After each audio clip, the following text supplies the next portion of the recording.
Render network, gue yakin kalian yang nonton video ini tuh sebenarnya udah tahu apa itu render network. Dan gue yakin sebagian besar itu taunya dari Bro Timothy Ronald ya.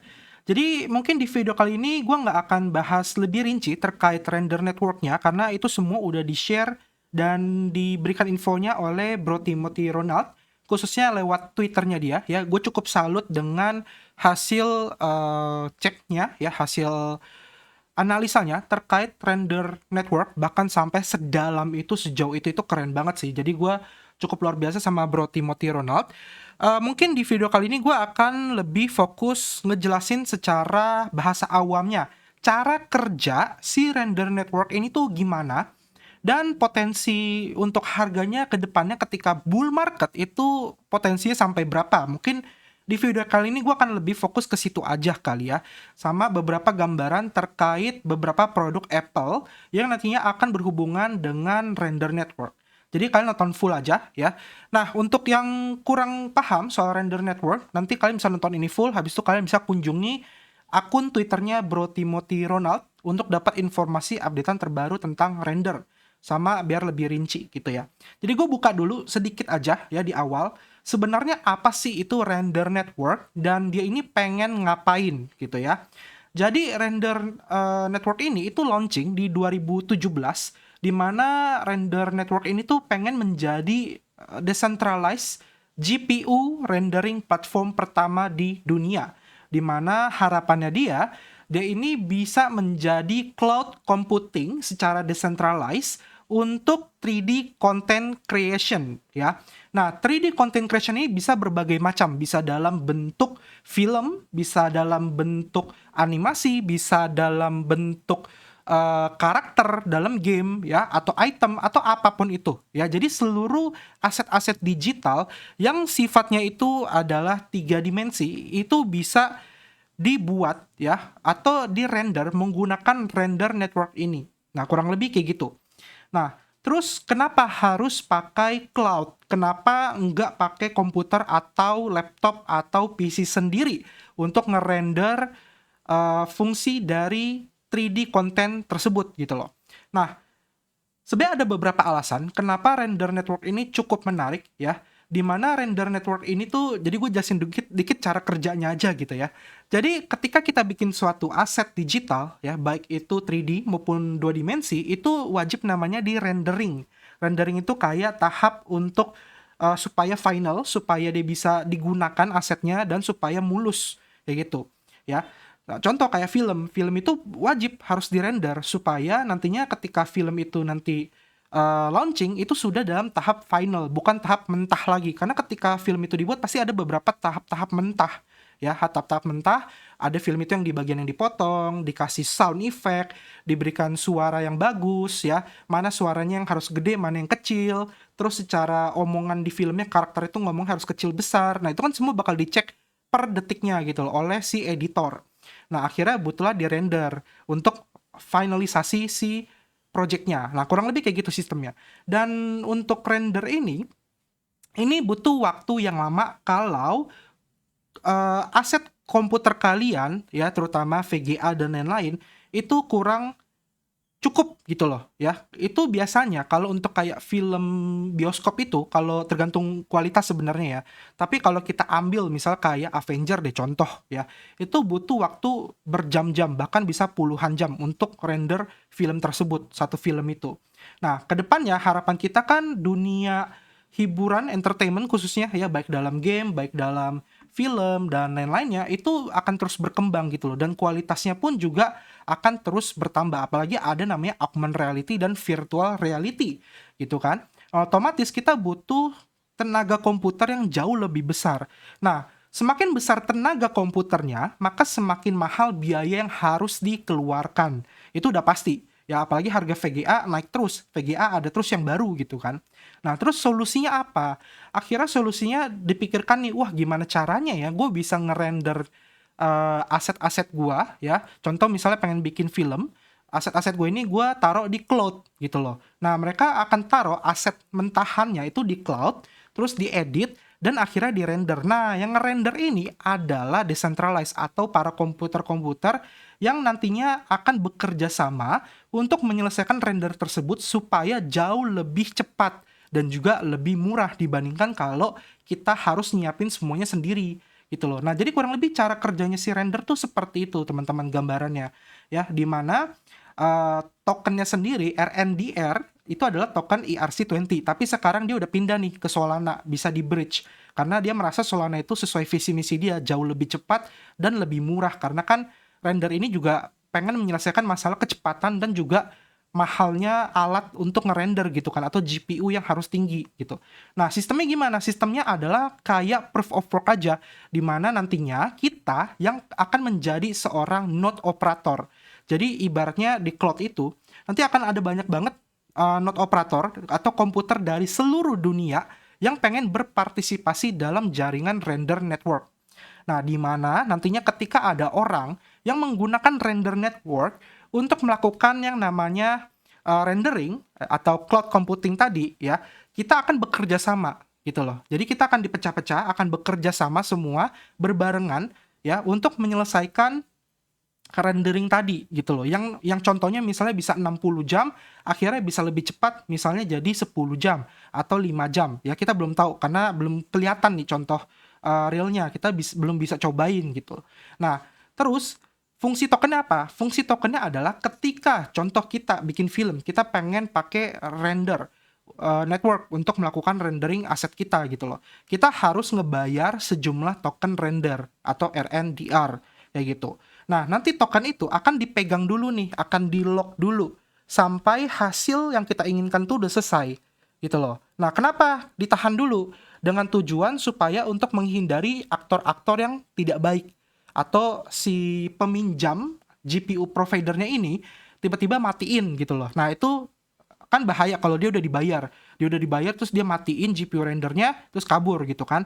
Nah, makanya kenapa nanti rendernya itu akan di-lock dulu, dikunci dulu di jaringan render network kayak gitu, atau di ekosistemnya, di protokolnya render network. Dia pegang dulu, ketika si cloud-nya ini sudah selesai atau kita pinjam GPU cloud-nya itu sudah selesai, maka nantinya kita akan menerima hasilnya dan RNDR yang tadi di-lock di protokolnya itu akan dilepaskan, dibayarkan ke seluruh node operator yang bekerja sama menyelesaikan project tersebut. Kayak gitu, gambarannya. Dapat ya teman-teman ya gambarannya ya, supaya kita paham dulu nih cara kerja si token RNDR-nya. Ya, jadi kurang lebih nanti utility-nya seperti itu sebenarnya. Nah, kalau untuk penjelasan terkait render network yang jauh lebih dalam lagi, itu kalian bisa kunjungi Twitternya Bro Timothy, dia di-pin, ya dia di-pin, dia jelasin RNDR ini apa, ya dijelasin back-nya oleh siapa, oleh Otoy, di mana Otoy ini memang udah berpengalaman dalam dunia cloud graphic untuk media dan juga entertainment, ya mereka juga menang banyak award seperti visual effect, animator, designer, dan lain-lainnya gitu loh. Jadi dari segi Otoy-nya sendiri ini company-nya udah kuat dan udah besar dan mereka punya klien yang gede-gede juga gitu loh. Nah, next kita masuk hubungannya apa dengan iPhone atau juga dengan Apple Provision. Kan kemarin banyak banget tuh yang bilang bahwa wah, render nih akan kerjasama nih dengan iPhone, render nih akan bekerja sama dengan Apple Provision. Tapi ketika ditanya hubungannya apa, nah mereka bingung, nggak bisa jawab. Nah di sini gue akan jelasin gitu loh hubungannya apa. Jadi yang pertama iPhone-nya dulu ya, HP-nya dulu gitu kan. Nah ini sebenarnya udah dijelasin sama Bro Timothy, di mana iPhone, Apple nantinya di iPhone 15 khususnya itu dia bisa render Octane secepat MacBook M1 dengan 3 nanometer proses yang sama dengan M3 di MacBook Pro ya. Walaupun dia bilang nggak ada M3-nya gitu. Ya memang belum ada sih M3 karena baru sampai M2 doang kan sebenarnya. Nah, tapi nanti iPhone 15 itu lebih cepat dibandingkan MacBook Air. Jadi, si iPhone 15 itu akan digunakan bisa jalanin node operator tadi. Dimana ketika kita punya iPhone 15, teman-teman tuh bisa dapat RNDR token dengan cara berpartisipasi menjadi node operator, yaitu melakukan yang menamakan render tadi menggunakan M1-nya itu gitu loh, pakai prosesornya dia gitu loh. Jadi si iPhone 15 ini jadi GPU aja kurang lebih gitu. Dimana kalian tinggalin aja semalaman, kalian nyalain, bergabung dengan networknya, partisipasi, tinggal ngecas, udah kan tinggal tidur. Nanti kalau udah kelar, lalu itu dilepas dibayar ke kalian, ya kalian akan dapat duit di situ.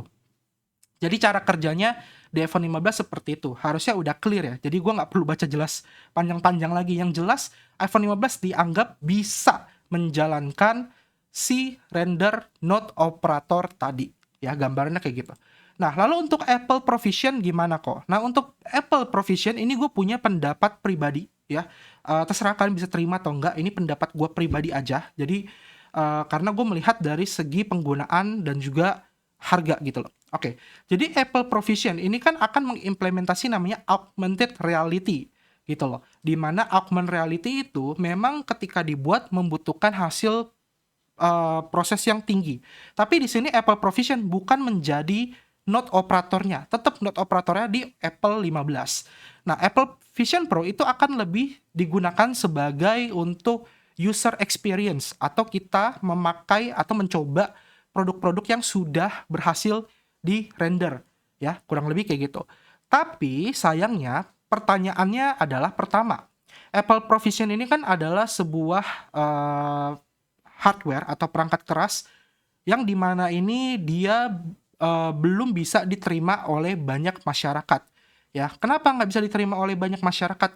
Karena ini kan berhubungan dengan augmented reality. Otomatis mata manusia itu belum terbiasa untuk menggunakan augmented reality tadi. Ya, pasti ada efek-efek samping kayak pusing, kayak mual, ya, dan lain-lain gitu loh. Karena mata kita ini dari dulu belum terbiasa pakai itu.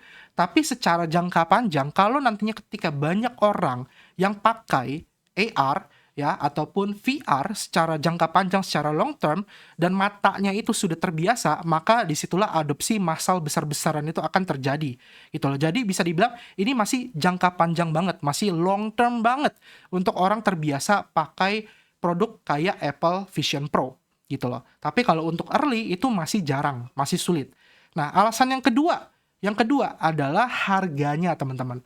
Jadi harga Apple Vision Pro ini ketika diperkenalkan itu di angka 3.499 US dollar. Kalau kita rupiahkan itu sekitar 54 juta rupiah dengan kurs sekarang. Nah, itu menurut gua untuk orang yang masih jarang pakai Apple Provision ya, lalu dia keluarin 54 juta untuk beli ini alat, itu masih sulit banget gitu loh. Ya, gua coba deh teman-teman sendiri deh bakal beli nggak alatnya. Kalau misal kalian punya duitnya nih, ya, misal kalian punya duitnya, tapi kalian pakai aplikasinya ataupun fitur-fitur itu masih terbatas gitu loh, belum banyak. Nah, itu kalian bakal beli atau enggak? Gitu aja. Misalnya kalau kalian punya duitnya, ya, apalagi kalau orang yang tidak punya duitnya gitu loh. Jadi, gua rasa untuk adopsi penggunaan Apple Vision Pro ini masih sangat sedikit sekali di jangka pendek ini di 2024 2025. Mungkin akan mulai terasa itu ketika di 2026 dan seterusnya, khususnya ketika memang sudah banyak banget project-project atau produk yang adopsi massal AR dan VR. Khususnya itu ya. Dan tentu saja itu harus didukung dengan berbagai entertainment ya, bisa seperti film, bisa seperti games ya, bisa seperti social finance dan lain-lainnya gitu loh. Kalau entertainmentnya itu sedikit, belum banyak, otomatis adopsi juga sedikit. Ya, jadi kurang lebih itu teman-teman gambarannya. Nah, terus kita masuk ke tahap akhir yaitu harga, gambaran harga. Saat ini render RNDR di harga 4,4 US dollar. Di mana 4,4 US dollar ini untuk per satu token itu dia punya maksimal supply di angka 536 juta ya, dan sirkulasi supply yang beredar di angka 371 juta atau 69,27%. Dengan harga di all time low-nya 0,03, ini harga pre-sale ya, dan all time high-nya itu di harga 8,76 dolar di 21 November 2021 atau 2 tahun lalu ketika bull market lagi lumayan tinggi-tingginya waktu itu, dan narasinya waktu itu lagi di GameFi ya kalau nggak salah ya. Nah, terus gue pengen bandingin nih dengan menggunakan tools namanya market cap off. Kalau si render ini saat ini market cap-nya ada di angka 1,6 miliar US dollar dibandingkan dengan Avalanche atau Avax ketika Avax lagi all time high atau bull marketnya di angka 30 miliar US dollar. Maka RNDR itu bisa mencetak di harga 80,26 dolar atau 18,2 kali lipatnya dari harga Avalanche ketika lagi all time high. Nah, kenapa bandinginnya dengan Avax Call? Sebenarnya nggak ada alasan khusus, karena gue mau bandingin dengan produk sejenis itu belum ada yang di atasnya render, ya, yang produk sejenis. Terus gue bandingin berdasarkan supply terdekat, gitu loh. Nah, kalau supply terdekat itu ada di Avax, di mana Avax ini sirkulasi supply di angka 366 juta Avax, ya. Sedangkan render lebih dikit di 371 juta. Ya, jadi perbandingannya gue ambilnya di situ. Dan kenapa gue ambilnya di harga all time high, bukan di harga Avax sekarang? Ya, kalau harga Avax sekarang tuh 8,26 kali lipatnya di 36 dolar. Nah, gue ambil all time high karena harapannya RNDR itu akan good perform khususnya di bull market. Dan ya harapannya lagi di 2024, di 2025, fungsi dari render itu sudah berjalan dan banyak diadopsi massal ya oleh para pengguna khususnya di perfilman, dunia perfilman dan dunia game. Karena narasi game V kan juga naik lagi ya, dan juga narasi AI itu juga naik. Sedangkan render ini tuh narasi-narasi seperti itu tuh kebantu juga gitu loh. Kayak game, kayak AI itu juga kebantu untuk si rendernya juga. Jadi ya gue rasa harusnya secara teknologi yang ingin diselesaikan itu bisa membantu, karena memang masalahnya itu ada ya, masalahnya cukup besar ya, dan dia bisa ngasih solusi.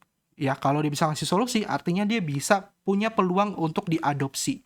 Ya, jadi kurang lebih seperti itu ditambah dengan backer yang cukup besar. Tapi perlu kalian ingat ya, kalian harus pantau terus kira-kira eh, penggunaan ini benar-benar udah jalan belum? Penggunaan ini dalam artian adalah si RNDR token itu benar-benar dipakai ya.